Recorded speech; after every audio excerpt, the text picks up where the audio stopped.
الحمد لله رب العالمين الرحمن الرحيم مالك يوم الدين.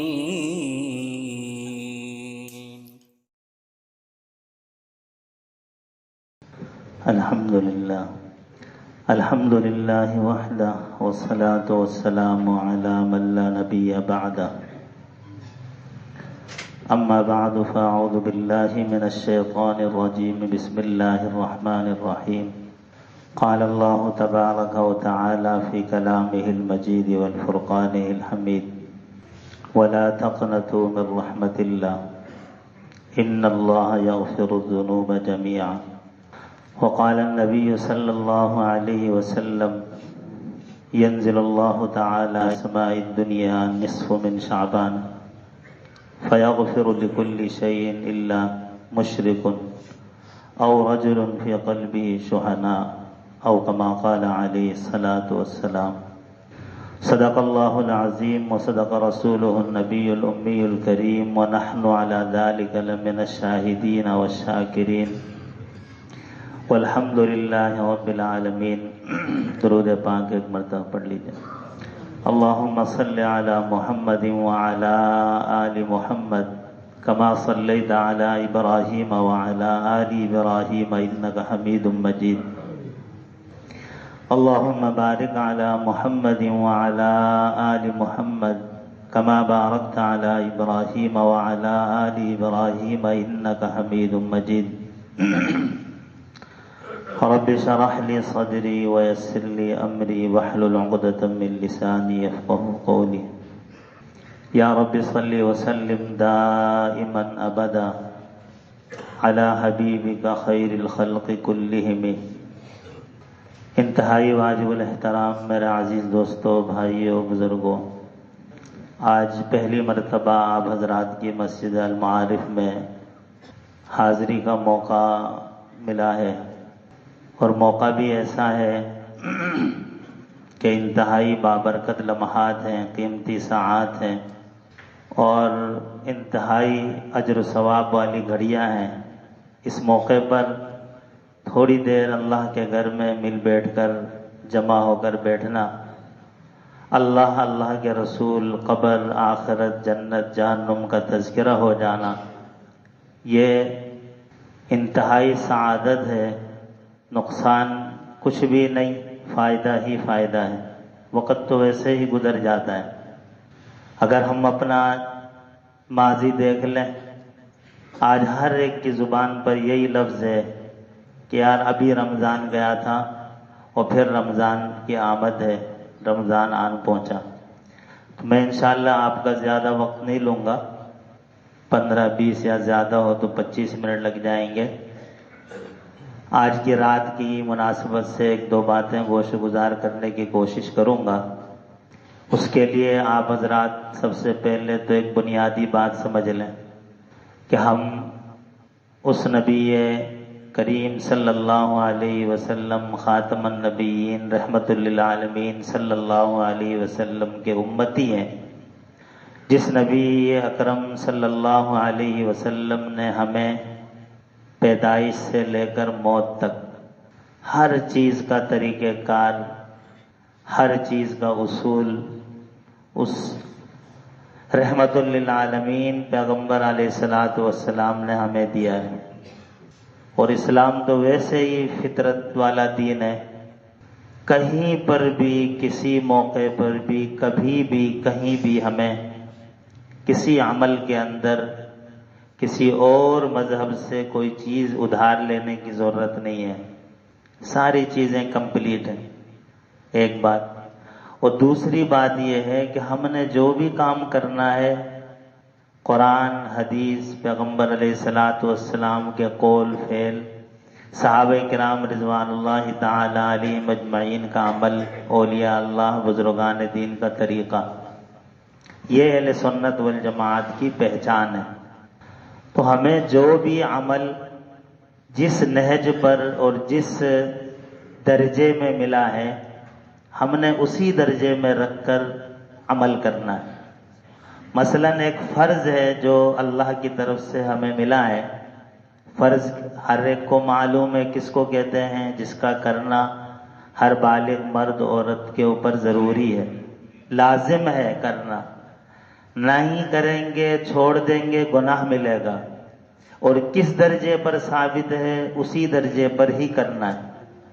مثلا ابھی آپ حضرات نے ماشاءاللہ اللہ نے توفیق دی، یہ اللہ کا فضل ہے کہ اللہ کے گھر میں حاضری ہوئی، جماعت کے ساتھ آپ نے نماز پڑھی، فرض نماز ہم نے پڑھی، اور شریعت کی طرف سے تاکید بھی ہے۔ اللہ کے نبی علیہ الصلوۃ والسلام جو ہر موقع پر اپنے ایک ایک امتی کی فکر میں آپ علیہ السلام تڑپتے رہتے تھے۔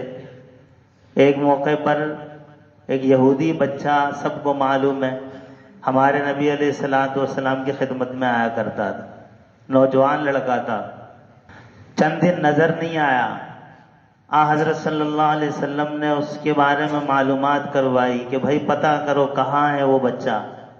معلوم کیا تو پتہ چلا کہ وہ تو بیمار ہے، مرض موت کے اندر ہے، آخری وقت چل رہا ہے۔ اللہ کے نبی نے فرمایا کہ آؤ ان کے پاس چلیں۔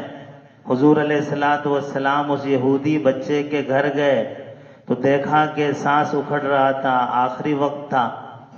آپ علیہ الصلوۃ والسلام نے دیکھا کہ اس کے سرانے پر اس کا والد کھڑا ہے، اس کو حوصلہ دے رہا ہے، تو حضرت صلی اللہ علیہ وسلم نے اس وقت اس نوجوان کی طرف دیکھ کر کہا کہ نوجوان کلمہ پڑھ لو، کامیاب ہو جاؤ گے، جنت میں جاؤ گے۔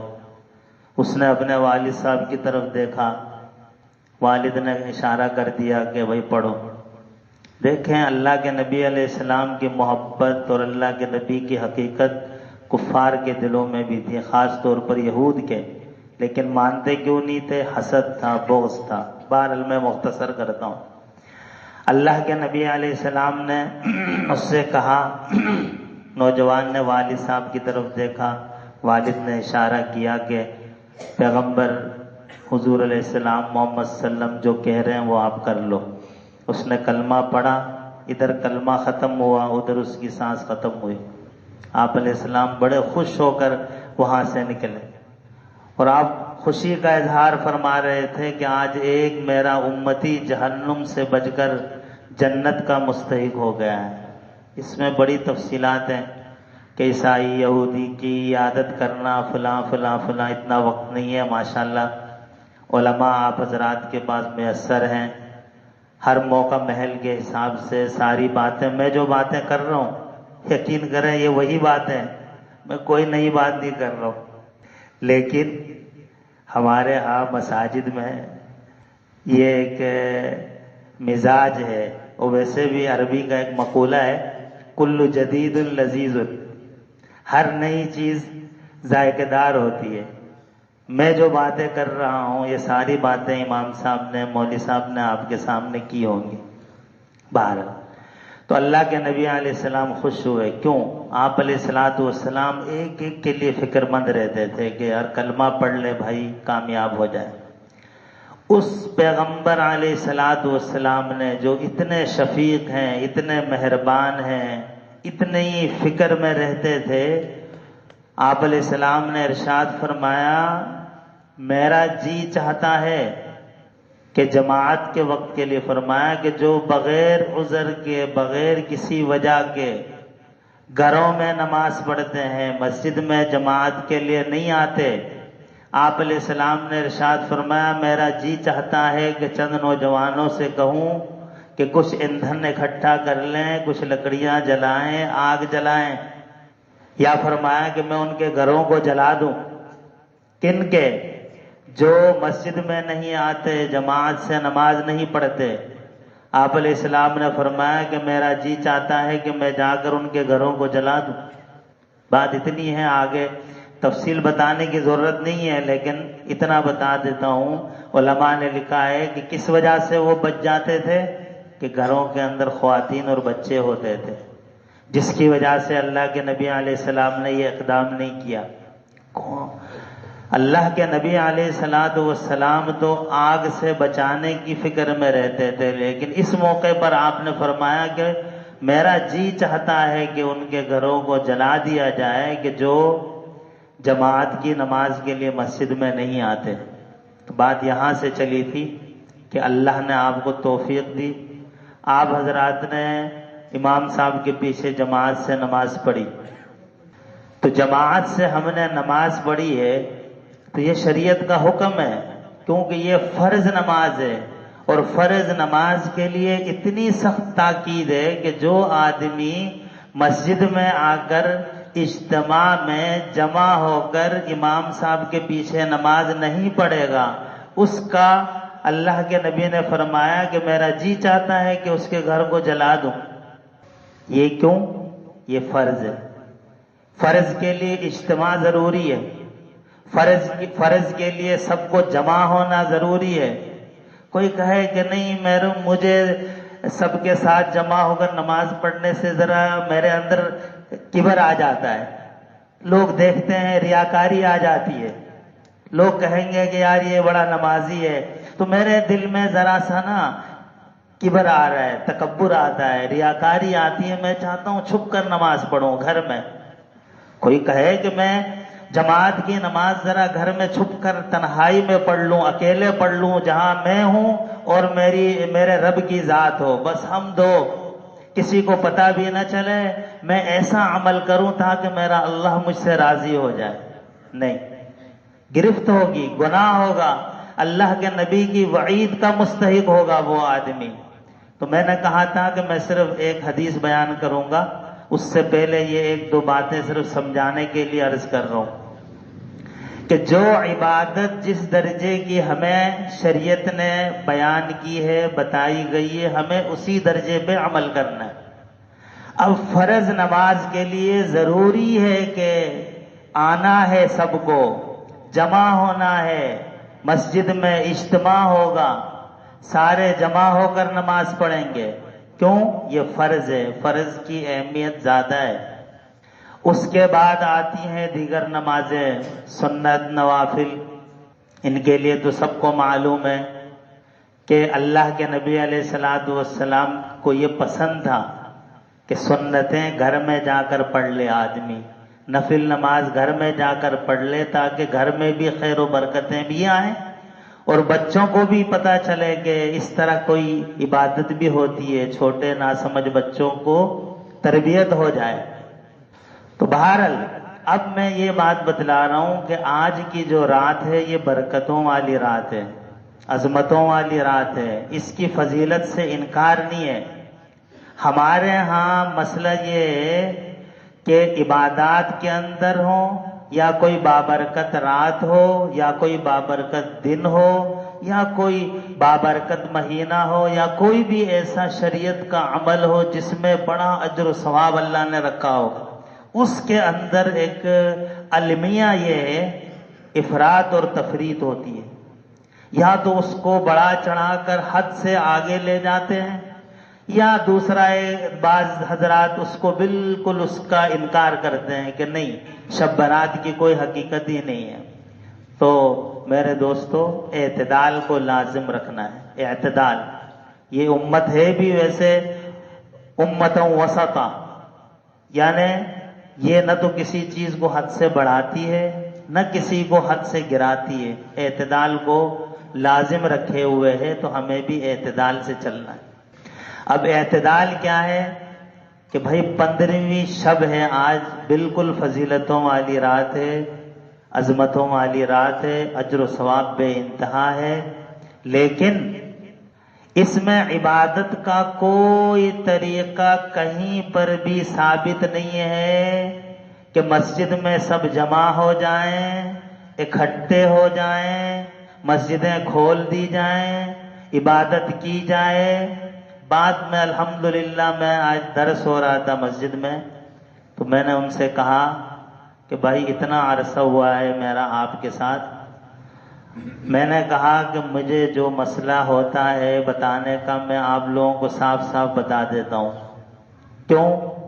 یہی جگہ نا کل قیامت کے دن اللہ کے حضور گواہ ہوں گی، یہ مجمع گواہ ہوگا، یہ در و دیوار گواہ ہوں گے، یہ ممبر و محراب گواہ ہوگا کہ مولوی صاحب نے مسئلہ ذرا سا گول کر کے بتا دیا تھا کہ فلاں نمازی ناراض نہ ہو جائے یا فلاں کمیٹی والے ناراض نہ ہو جائے. میں اپنے مزاج کے حساب سے بتا رہا ہوں. یہاں تو ماشاءاللہ ایک بہترین قسم کا سسٹم ہے، وہ ساری چیزیں آپ کے سامنے وقتاً فوقتاً بیان ہوتی رہتی ہیں.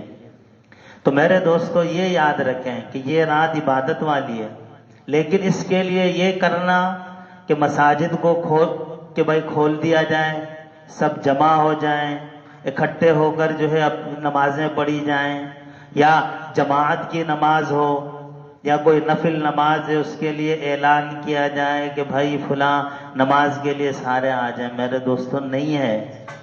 اگر ہم نفل نماز کو جماعت سے پڑھیں گے تو فرض نماز کی اہمیت کیا رہ جائے گی؟ نہیں ہے. جو جماعت سے پڑھنا ہے، جس کی اہمیت ہے میرے دوستو، اس کو اس درجے میں لے کے چلنا ہے، اور نفل جو عبادات ہیں اس کو اس درجے میں لے کے چلنا ہے. کرنی ہے عبادت، لیکن اس طرح کرنی ہے جو شریعت کو مطلوب ہے. نبی علیہ السلام، صحابہ کرام، اولیاء اللہ، بزرگان دین کے طریقے کے مطابق کرنا ہے. کیا کریں؟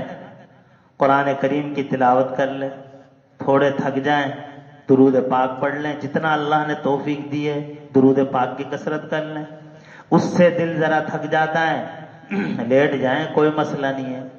عبادت جو چاہیں کریں سہولت سے، آسانی کے ساتھ. اور ایک بات اور اہم ہے، بسا اوقات یہ سمجھا جاتا ہے کہ بڑی رات ہے تو پوری رات عبادت کرنی ہے. ایسا بھی نہیں ہے. پوری رات عبادت کرنا نہیں ہے. ہاں، اگر کسی کو اللہ نے اتنی ہمت دی ہے، توفیق دی ہے کہ وہ پوری رات سہولت سے اچھے طریقے سے عبادت کر سکتا ہے، یہ تو نور علی نور ہے. جتنا گڑ ڈالو کہتے ہیں نا اتنا میٹھا ہوگا. تو جتنی عبادت کریں یہ تو بہت اچھی بات ہے، پوری رات عبادت کریں. لیکن ایسا نہ ہو کہ پوری رات عبادت کر کے جو نفلی عبادت تھی وہ تو کر دی، اور صبح جب فرض نماز جماعت کا وقت آیا تو اس وقت آنکھ لگ گئی. یہ ہوتا ہے. ایک صحابی نماز میں نظر نہیں آئے عمر رضی اللہ کو. گھر گئے، جا کے پوچھا تو والدہ نے کہا کہ پوری رات عبادت کر رہے تھے، بس تھوڑی آنکھ لگ گئی، فرض نماز رہ گئی. فرمایا کہ پوری رات عبادت کرنے سے میرے نزدیک مجھے یہ محبوب ہے کہ فجر کی نماز جماعت سے جو فرض ہے وہ پڑھی جائے. یعنی پوری رات عبادت کر رہے ہیں، نفل عبادت ہے. اگر کوئی آدمی چستی کے ساتھ، ذوق و شوق کے ساتھ آدھا گھنٹہ عبادت کر کے جا کے سو جاتا ہے، فضیلت حاصل ہو گئی. تو عرض یہ کہ اس رات میں بالکل عبادت ہے. نفل نماز پڑھ لیجئے، تنہائی میں اللہ کے سامنے روئیں، گڑ گڑائیں، گناہوں کے اوپر نادم ہو کر اللہ سے معافی مانگیں. اپنے لیے، اپنے بچوں کے لیے، اپنے والدین حیات ہیں ان کے لیے، انتقال ہوا ہے تو اور ان کے لیے ایصال کریں، مرحوم رشتہ داروں کے لیے. امت مسلمہ کی حالت زار ہمارے سامنے، فلسطین کے جو مظلوم مسلمان ہیں ان کے لیے، سب کے لیے دعا کریں. اور یہ بھی یاد رکھیں جتنوں کے لیے ہم دعا کریں گے اس سب کا بدلہ اللہ ہمیں عطا فرمائیں گے. کمی نہیں ہوگی، کچھ بھی کمی نہیں کریں گے اللہ پاک. اگر کوئی آدمی اولین و آخرین سب کے لیے دعا کرتا ہے، ان سب کے برابر اللہ پاک دعا مانگنے والے کو عطا فرماتے ہیں. تو اس رات میں عبادت کریں. خواتین کو بھی گھر میں بتائیں. میرے دوستو، میں اور آپ تو کہیں نہ کہیں سے سن لیتے ہیں، مسجد بھی چلے جاتے ہیں، تبلیغ والوں کے ساتھ بھی بیٹھ جاتے ہیں، کہیں درس قرآن بھی ہو جاتا ہے، ماؤں بہنوں کو پتہ نہیں ہوتا. ان کے سامنے بھی یہ بات رکھیں کہ بھائی آج بڑی رات ہے. بڑی کا مطلب یہ نہیں ہے کہ 12 گھنٹے کے بجائے 13 گھنٹے کی رات ہے. رات تو وہی ہے لیکن فضیلت میں بڑی ہے، عظمتوں کے اعتبار سے بڑی ہے، اجر و ثواب کے اعتبار سے جو ہے نا یہ رات فضیلت والی ہے. ان کے سامنے بھی یہ بات رکھیں. بچوں کو بھی ہو سکے تو تھوڑی دیر کے لیے قرآن کی تلاوت کروائیں، اور ماہ مبارک کے لیے دعا کریں کہ اللہ پاک اس کی جو مبارک رحمتوں برکتوں والی ساعات ہیں اللہ پاک ہم سب کے حق میں نصیب فرمائے. تو حدیث مبارکہ ایک بتلا کر دعا کرتے ہیں. اما عائشہ صدیقہ رضی اللہ تعالی عنہا فرماتی ہیں کہ رات کو اللہ کے نبی علیہ الصلوۃ والسلام اٹھے، ساتھ سوئے ہوئے تھے، اٹھے، گئے وضو کر کے آپ علیہ السلام نماز میں کھڑے ہوئے، قیام طویل کیا، رکوع کیا، اس کے بعد اللہ کے نبی علیہ السلام سجدے میں گئے۔ سجدے میں گئے، سجدہ اتنا طویل ہوا، اماں فرماتی ہیں کہ میں انتظار میں رہی کہ اللہ کے نبی ابھی سجدے سے اٹھیں گے، اب اٹھیں گے، بہت دیر ہو گئی۔ تو میرے دل میں یہ خیال آیا کہ اللہ نہ کرے سرکار دو عالم صلی اللہ علیہ وسلم کا کہیں وصال تو نہیں ہو گیا کہ آپ علیہ السلام سجدے سے نہیں اٹھ رہے۔ تو کہتی ہیں کہ میں نے آپ علیہ السلام کے انگوٹھے میں ہلکا سا ہاتھ رکھا تو مجھے جسم کی حرارت اور حرکت محسوس ہوئی، میں نے ہاتھ ہٹا لیا۔ نماز ختم ہوئی، اللہ کے نبی علیہ السلام نے ارشاد فرمایا کہ عائشہ کیا سمجھ گئی تھی آپ؟ تو اماں عائشہ نے عرض کیا کہ اللہ کے رسول سجدہ اتنا طویل ہو گیا۔ اب یہ بھی دیکھیں، چونکہ وقت کم ہے میں تفصیل نہیں بیان کرتا، صرف اشارہ دے رہا ہوں آپ کو کہ جو بخشے بخشائے ہیں، تمام نبیوں کے نبی ہیں، سب کے سردار ہیں۔ اور اکثر میں اپنے ہاں بھی ایک بات بار بار اکثر درس میں بھی بیان میں بھی کہتا ہوں، اللہ کے بعد پوری کائنات میں، اللہ کے بعد پوری کائنات میں کس کا مقام ہے بھائی؟ اللہ کے نبی علیہ السلام۔ اللہ کے بعد پوری کائنات میں ہمارے نبی علیہ السلام کا مقام اور مرتبہ ہے، آپ کی فضیلت ہے، آپ کا مقام ہے، آپ سب سے بلند و بالا ہیں، جو بخشے بخشائے۔ کہ کتنی دیر سجدہ کر رہے ہیں، رو رہے ہیں، گڑ گڑا رہے ہیں۔ تو میرے دوستو، ہمیں کون سا سرٹیفکیٹ مل چکا ہے کہ ہم بالکل مطمئن ہیں اپنی زندگی سے؟ کس طرح زندگی گزر رہی ہے؟ آج کی رات ہے، ہم اپنے گریبانوں میں جا کے، مومن کتنا ہی گناہگار ہو میرے دوستو، ہر ایک کے دل میں اس چیز کی تڑپ ہوتی ہے کہ اللہ مجھ سے راضی ہو جائے، اللہ کے نبی علیہ السلام مجھ سے راضی ہو جائیں۔ تو اللہ نے اسی لیے ہمیں اس طرح کے ایام ہمارے لیے رکھے ہیں، یہ راتیں اسی لیے رکھی ہیں، اور اسی طرح بابرکت دن اللہ نے اسی لیے رکھے ہیں۔ ماہ مبارک کا اتنا رحمتوں برکتوں والا مہینہ اللہ نے اسی لیے رکھا ہے کہ میرے بندوں کی جو 11 مہینے کی گناہوں کی جو گرد ان کے اوپر لگ چکی ہے، اس مہینے میں وہ بالکل صاف شفاف ہو جائیں، پاک ہو جائیں یہ لوگ گناہوں سے۔ تو اماں عائشہ رضی اللہ نے کہا کہ اللہ کے نبی، میں سمجھی کہ شاید آپ کی کہیں روح قبض نہ ہو گئی ہو۔